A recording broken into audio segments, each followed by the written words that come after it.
Hello students, welcome to गणित लोग। कैसे हैं आप सब? आई होप आप सब अच्छे होंगे। तो आज का जो वीडियो है हमारा वो है आपके क्लास 10th की एनसीईआरटी बुक का रियल नंबर्स चैप्टर।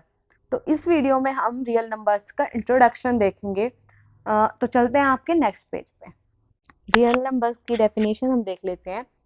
तो real numbers are the union of both rational and irrational number.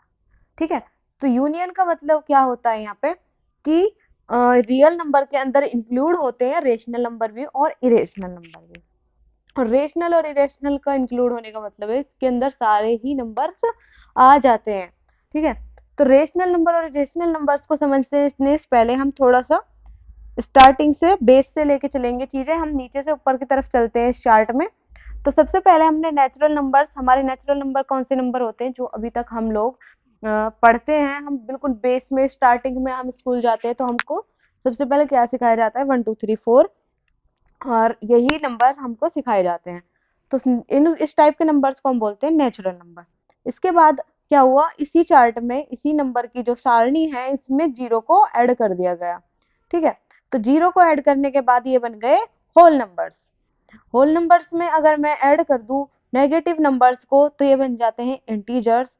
और इसके बाद आता है हमारा point rational number. Rational number ऐसे नंबर्स होते हैं जिनको p अपॉन क्यू की फॉर्म में लिखा जा सकता है और यहाँ पे कभी भी पी क्यू जो है हमारा कभी भी जीरो नहीं होना चाहिए।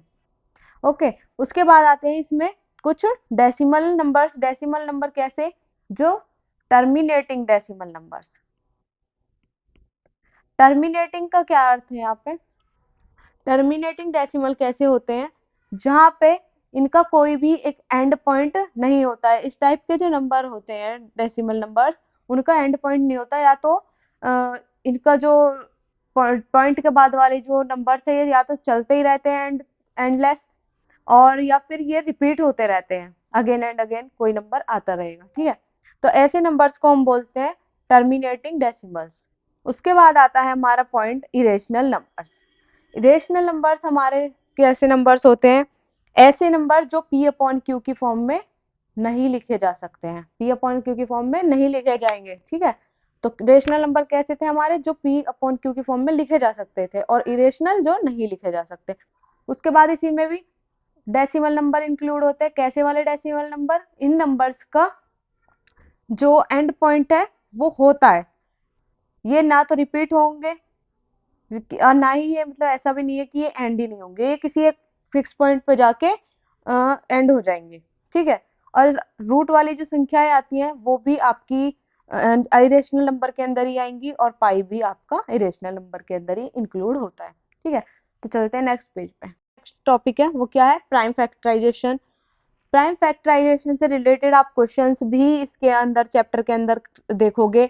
और ये अभी जो टॉपिक है ये स्टार्ट करने से पहले हमें दो चीजें पता होनी चाहिए कि प्राइम नंबर्स होते क्या हैं। प्राइम नंबर्स पता होना चाहिए और कंपोजिट नंबर्स पता होने चाहिए। तो प्राइम नंबर क्या होता है?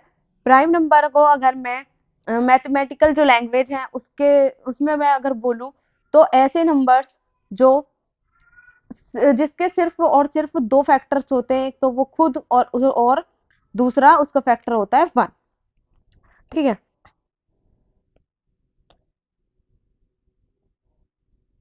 सॉरी। तो प्राइम फैक्टराइजेशन को अगर हम समझे तो नोट डाल देते हैं यहाँ पे। Have only two factors.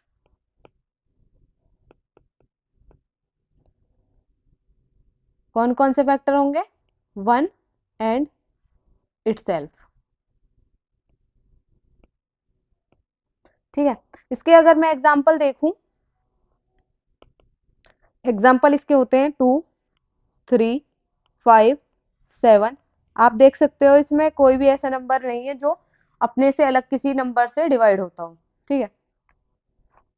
आते हैं नेक्स्ट कंपोजिट नंबर पे। कंपोजिट नंबर ऐसे नंबर्स होते हैं जिनके फैक्टर दो या दो से ज्यादा कोई फैक्टर होते हैं, और ये स्टार्ट होते हैं 4 से। यहाँ पे लिख लेते हैं नोट।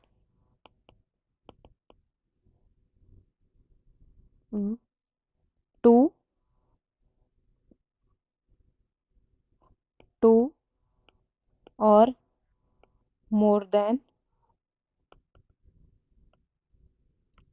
Two factors.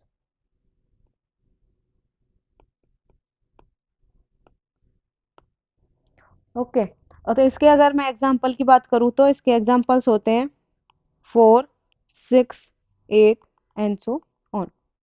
ठीक है, प्राइम नंबर्स और कंपोजिट नंबर्स हम समझ चुके हैं, तो अब हमें आना है अपने टॉपिक पे,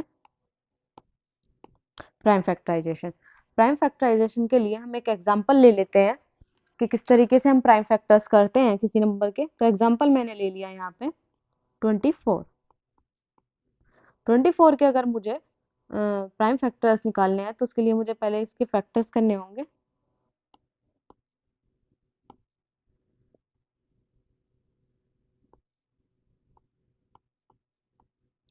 ठीक है, तो सबसे पहले हम इनको सबसे छोटे प्राइम नंबर यानी 2 से डिवाइड करेंगे।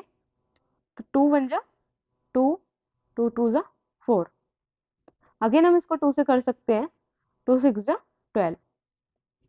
फिर से 2 से करेंगे, 2 3 जा 6। अब हम इसको 2 से नहीं कर सकते, तो अब हम लेंगे नंबर 3। 3 वन जा 3। अब इसको लिखते हैं हम इसके फैक्टर्स के मल्टीप्लिकेशन के रूप में। तो इसके लिए एक टॉपिक मुझे समझाना था, वो समझाना मुझे पहले था बट वो आगे है तो पहले उसे समझ लेते हैं। इसके लिए हम समझते हैं fundamental theorem of arithmetic. Every composite number can be expressed as a product of prime numbers and this factorisation is unique. तो इसमें क्या है, हर नंबर को, हर एक जो कंपोजिट नंबर है उसको हम एक्सप्रेस कर सकते हैं प्रोडक्ट ऑफ प्राइम नंबर्स। ठीक है, यही चीज हम यूज करेंगे प्राइम फैक्टराइजेशन में। तो 24 को हम इसके प्राइम फैक्टर्स के मल्टीप्लिकेशन यानी प्रोडक्ट के रूप में लिखेंगे। तो सबसे पहले लिखेंगे 2 इंटू 2 इंटू 2 इंटू 3। तो इसको हम लिख सकते हैं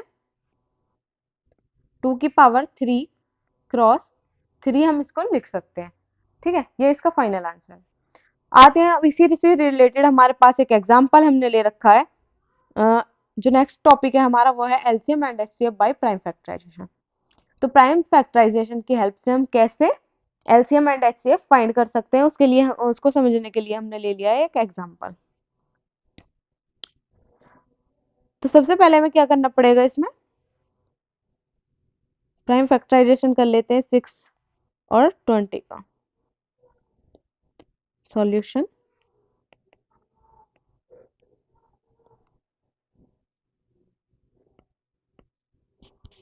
तो इसको 2 से डिवाइड कर सकते हैं, 2 3 जा 6। अगेन अब 3 से, 3 1 जा 3। ये एंड अप हो गया। उसके बाद आते हैं 20 पे। तो 2 1 0 इधर आ गया। फिर 2 से डिवाइड करेंगे, 2 5 जा 10। अगेन 5 से करेंगे, 5 1 जा 5। ये हो गया। उसके बाद लिख लेते हैं इसको फैक्टर्स की फॉर्म में, 6 एंड 20। 6 के फैक्टर्स हैं हमारे पास 2 इंटू 3 और 20 के हैं 2 सॉरी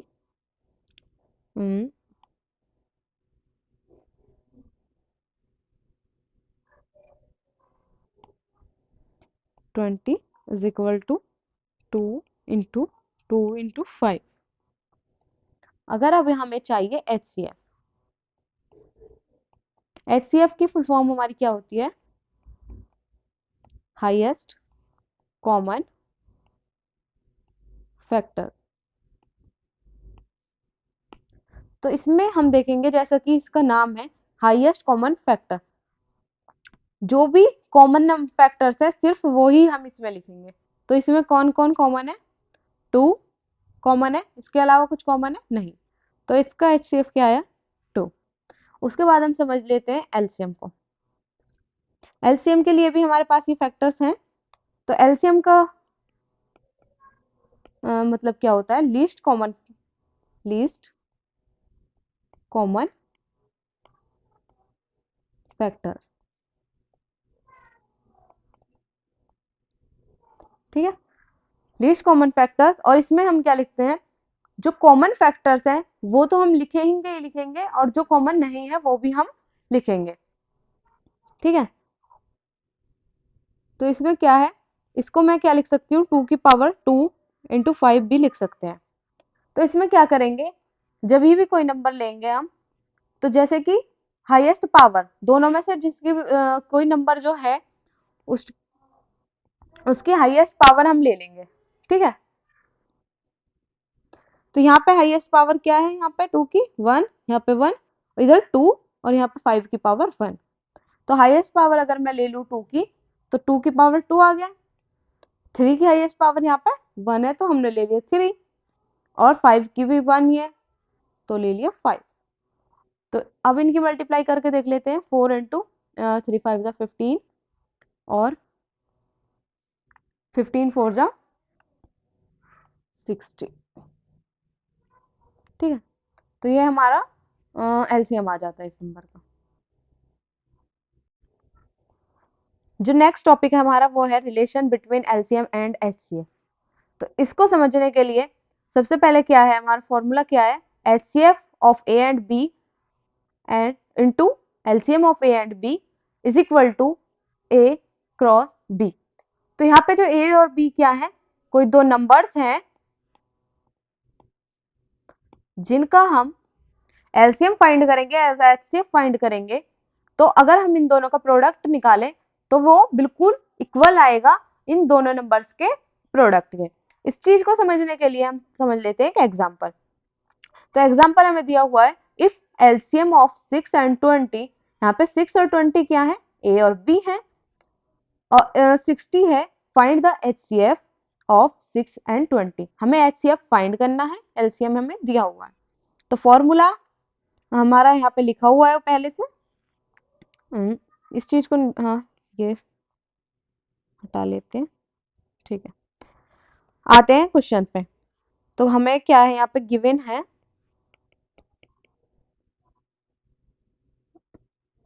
मान लो यहाँ पे a इज इक्वल टू 6 है, b is equal to 20, LCM is equal to 60, और एचसीएफ हमें फाइंड करना है। ठीक है, एचसीएफ हमारा मिसिंग है, तो इसको हम ढूंढेंगे। तो इसके लिए हमने क्या किया, फॉर्मूला लिखा, HCF of A and B cross LCM of A and B is equal to A cross B. तो एचसीएफ जो है वो तो हमें फाइंड करना है, HCF of A cross sorry A comma B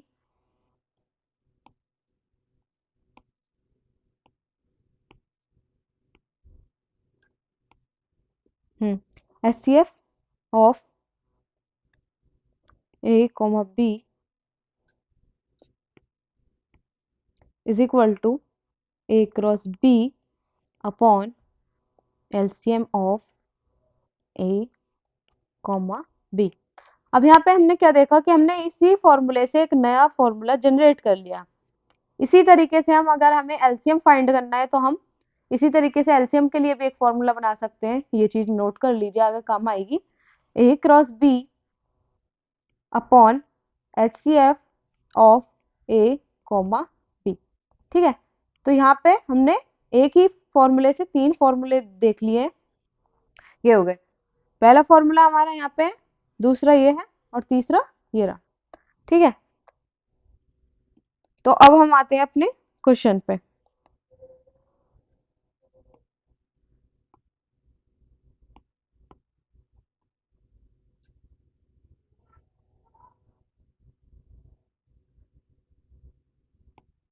ठीक है, अब यहाँ पे हम वैल्यूज रख लेते हैं।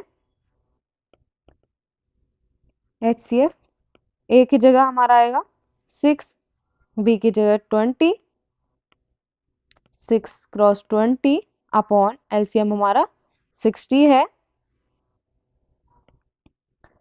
अब हम 60 को हम डिवाइड कर सकते हैं 6 से, 6 10 जा 60। अब 10 से हम डिवाइड कर लेते हैं 20 को, तो ये हमारे पास बचता है 2। HCF of 6,20 is equal to 2। ये हमारा आंसर है फाइनल। ठीक है, नेक्स्ट हमने ये फंडामेंटल थ्योरम हम पहले से समझ चुके हैं। तो फंडामेंटल इंट्रोडक्शन जो वीडियो है हमारा यहाँ पे एंड अप हो गया है। ठीक है, और थैंक्स फॉर वॉचिंग। अगर आप यहाँ तक आ गए हैं तो आई होप आपको अच्छा लगा होगा, चीजें समझ आ रही हैं, तो इसको वीडियो को प्लीज लाइक करिए, शेयर करिए और सब्सक्राइब भी जरूर कर दीजिए चैनल को। और नेक्स्ट जो वीडियोस हैं उनके लिए बेल आइकन